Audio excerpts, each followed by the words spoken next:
In the previous lecture, we were discussing about the aromatic compounds. Aromatic compounds are the compounds which are having some extra stability in comparison to the another unsaturated compound. They are having the resonance. They are having the pi clouds above and below the molecule. The molecules which exhibit aromatic character, they are flatter one. And the aromatic compounds are those compounds which contain 4n plus 2 pi electrons, and usually these compounds, they are cyclic one. Continuing that concept, when we are having 4 pi electron system, for example it is cyclobutadiene, 4 carbon atom है, 4 corner नजर आ रहे हैं यहां पर, तो cyclic हो गया. 4 के लिए ब्यूटा और इन that is present 2 times, so it is cyclobutadiene. So there can be resonance and 2 resonating structures I have written here.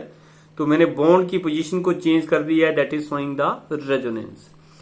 तो इसमें रेजोनेंस है, लेकिन ये हक्कल रूल को फॉलो नहीं करता है. हक्कल रूल में बोला गया है कि 4n plus 2 पाई इलेक्ट्रॉन होने चाहिए. इसमें कितने इलेक्ट्रॉन है? 4 पाई इलेक्ट्रॉन है. तो ऑब्वियसली ये एरोमेटिक कंपाउंड नहीं हुआ. एरोमेटिक नहीं होने की बजाय भी इस कंपाउंड को हम नॉन एरोमेटिक नहीं बोलेंगे. ये कंपाउंड जो है वो एंटी एरोमेटिक कंपाउंड आता है. There are 3 classes of the related to the aromaticity. One, it is aromatic compound, another are non-aromatic compound, and another one anti-aromatic compound. Generally, cyclobutadiene is termed as the anti-aromatic compound. How a particular compound is aromatic or anti-aromatic or non-aromatic, that we will discuss later on.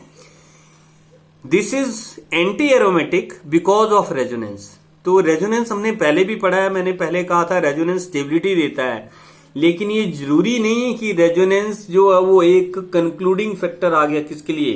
Aromatic character के लिए. Resonance जो डीस्टेबलाइजेशन भी देता है, तो यहां पर resonance इसको डीस्टेबलाइज कर रहा है. तो मॉलिक्यूल अपने आप को स्टेबलाइज करने की कोशिश करता है. तो रेजोनेंस ना हो इसके लिए ये मॉलिक्यूल जो वो रेक्टेंगल टाइप में एग्जिस्ट करता है. अब रेक्टेंगल टाइप में एग्जिस्ट करने का मतलब क्या है कि 2 बॉन्ड लेंथ छोटी हो गई, 2 बॉन्ड लेंथ बड़ी हो गई. जो छोटी बॉन्ड लेंथ है वहां पर डबल बॉन्ड्स हैं, और उन डबल बॉन्ड्स में आपस में जो है वो एक इलेक्ट्रॉन दूसरे इलेक्ट्रॉन यानी एक्सचेंज ऑफ इलेक्ट्रॉन पॉसिबल है. लेकिन जहां बॉन्ड लेंथ बढ़ गई, कहां पर? एक डबल बॉन्ड से दूसरे डबल बॉन्ड के बीच में यहां पर बॉन्ड लेंथ जो क्या हो गई है? इंक्रीज हो गई है. तो रेजोनेंस को अवॉइड करने के लिए ये बॉन्ड लेंथ इंक्रीज है. इसको रेजोनेंस को अवॉइड करने के लिए, ताकि ये क्या हो सके? स्टेबल हो सके. So that was the 4 pi electron system. See another one in here, it is 6 pi electron system. So how it is 6 pi electron system? इसको मैंने बोला है cyclo because it is cyclic. Penta because 5 carbon atom are there. Diene, 2 इसमें double bonds हैं इसलिए diyne.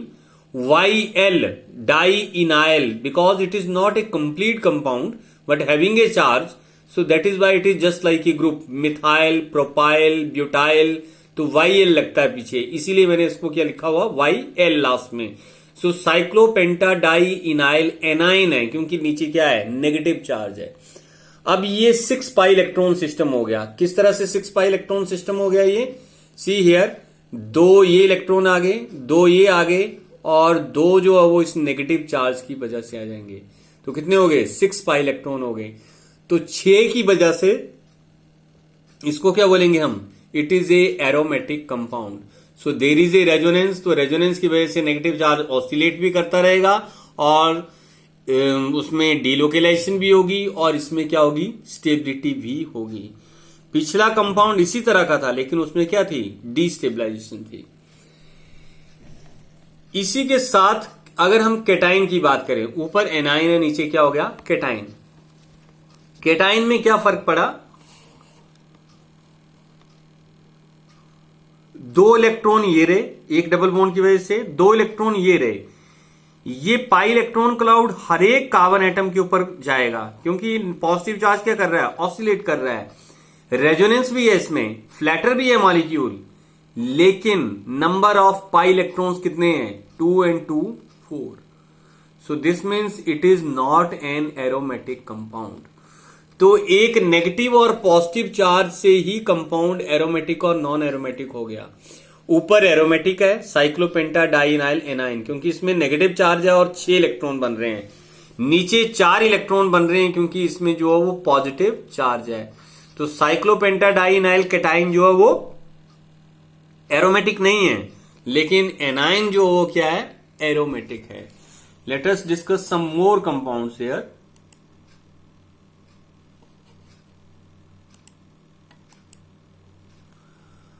ये कई बार एग्जाम में क्वेश्चन आता है, what is meant by tropylium cation. तो पहले तो स्ट्रक्चर को देखते हैं, ये कैसी स्ट्रक्चर है। It is cycloheptatriene. इसमें 7 कार्बन एटम है टोटल रिंग में, साइक्लिक हो गया। नंबर ऑफ पाई इलेक्ट्रॉन 6 हैं, क्योंकि 3 डबल बॉन्ड है। How many double bonds are there, 3 double bonds.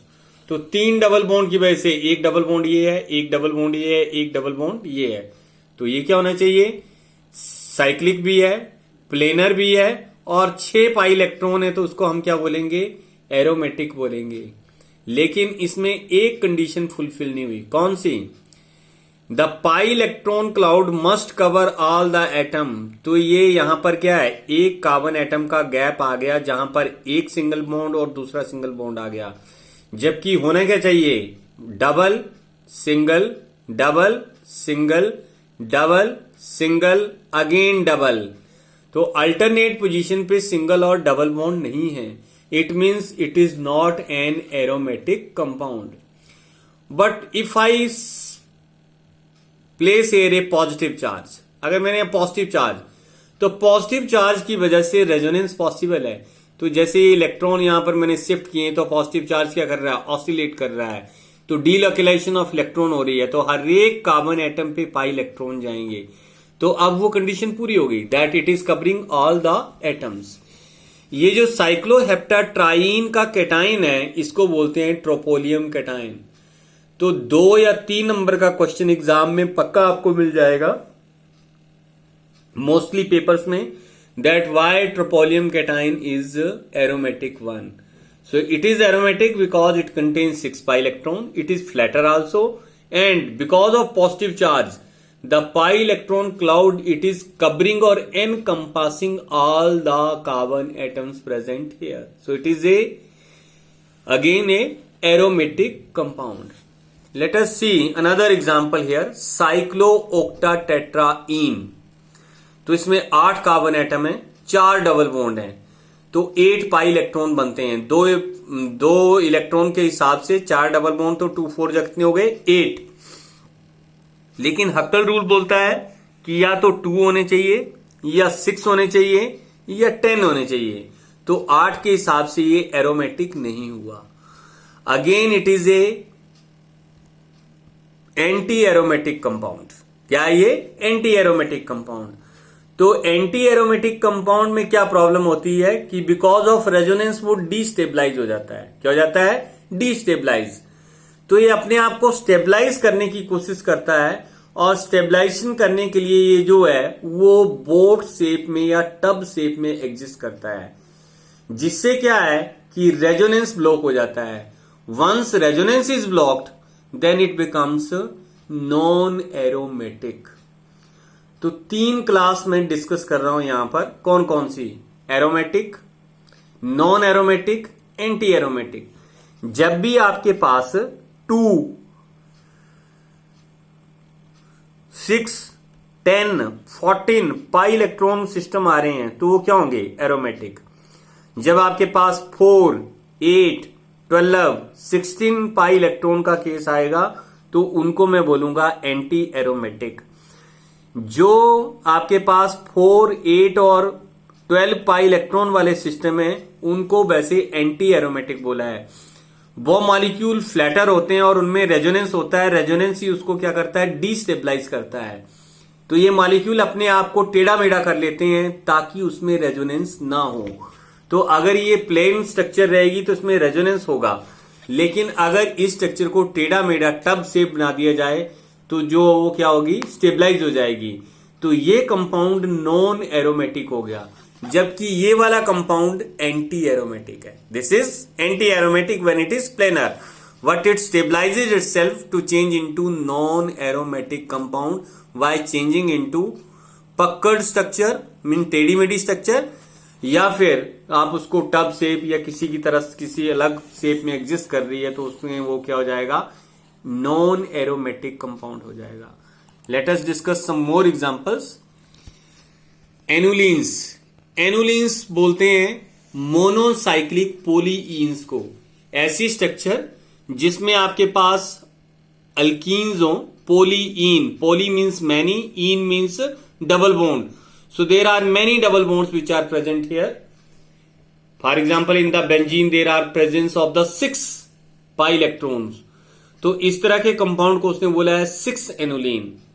अगला जो वो एंथ्रासीन के जैसा है लेकिन बीच का डबल बॉन्ड गायब है, तो इसमें 5 डबल बॉन्ड है, इसको बोला है 10 एनुलीन। इसी तरह से नेक्स्ट जो आएगी उसको बोलेंगे हम 12 annulene, because here there is a presence of the 12 pi electrons. तो इस तरह का कंपाउंड भी एरोमेटिक हो सकता है या नॉन एरोमेटिक इस तरह का कंपाउंड जो वो हो सकता है। फर्स्ट एग्जांपल 6 एनुलीन्स का है, तो 6 एनुलीन जो है वो बेंजीन होती है और बेंजीन जो है वो क्या है, एरोमेटिक होती है, क्योंकि इसमें 4n+2 पाई इलेक्ट्रॉन्स आ गए। नेक्स्ट केस जो है वो 10 इलेक्ट्रॉन का है, तो 10 पाई इलेक्ट्रॉन्स या 10 एनुलीन भी स्टेबल हो सकती है क्योंकि इसमें एरोमेटिक करैक्टर होगा। अब एरोमेटिक करैक्टर के लिए उसने बोला है कि साइक्लिक स्ट्रक्चर होनी चाहिए, yes it is cyclic one. इसमें पाई इलेक्ट्रॉन होना चाहिए, पाई इलेक्ट्रॉन है। मॉलिक्यूल फ्लैट होना चाहिए, वो बात अलग है, अभी तक मैंने डिस्कस नहीं की। साथ में 4n+2 पाई इलेक्ट्रॉन होने चाहिए और रेजोनेंस होना चाहिए।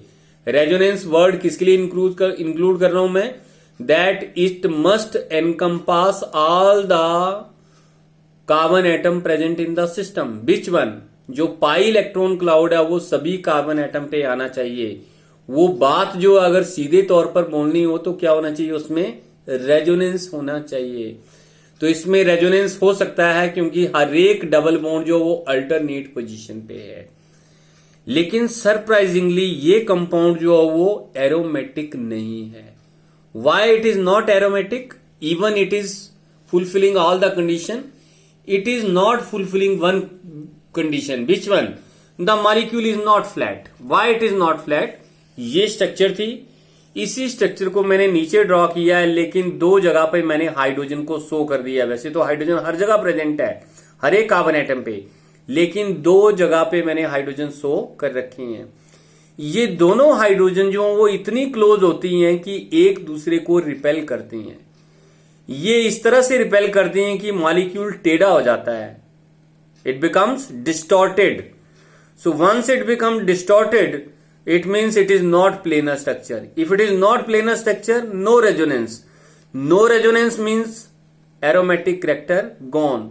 तो एरोमेटिक करैक्टर इसमें कंपाउंड में नहीं है। अगर किसी तरीके से इन दोनों कार्बन एटम को इकट्ठा कर दिया जाए और प्लेन सिचुएशन में इनको ले आए तो इसमें एरोमेटिक करैक्टर जो है वो पॉसिबल है। ऐसा कैसे कर सकते हैं, तो ऐसा इस तरीके से किया जा सकता है कि मैं इसमें एक मिथाइल ग्रुप या CH2 ग्रुप सब्स्टिट्यूट कर दूं। तो उन दोनों हाइड्रोजन को हटा दिया यहां से, और एक कार्बन एटम ये था और एक कार्बन एटम ये था, इसको एक CH2 ग्रुप के साथ बाइंड कर दिया। Now the structure becomes planar and this becomes aromatic. तो ये एरोमेटिक है, जबकि ये कंपाउंड जो है first one, it is not aromatic in nature. So this is something about the annulenes. Lastly, what is meant by the aromatic, non aromatic and anti aromatic. अगर आपके पास open chain compound हो और उसी compound की close chain structure भी हो, तो उनकी आपने एनर्जी कंपेयर करनी है और उसके बेस पे आप उसको एरोमेटिक, नॉन एरोमेटिक या एंटी एरोमेटिक बोल सकते हैं। मैं एक एग्जाम्पल पुटअप करता हूं यहां पर। I will draw something for you and from there you can check whether it is anti aromatic, non aromatic और aromatic one. Birding says that if energy of the open chain is equal to energy of the closed chain, it is not aromatic or it is non-aromatic. Secondly, energy of the open chain, it is more than the energy of the closed chain. तो जिसकी energy कम होगी वो stable होगा, तो close chain structure जो वो aromatic आएगी। If energy of the open chain it is less than the energy of the closed chain, then that compound is anti-aromatic compound. तो ये ओपन चेन और क्लोज चेन स्ट्रक्चर क्या है, एक example से मैं यहां पर आपको बताता हूं।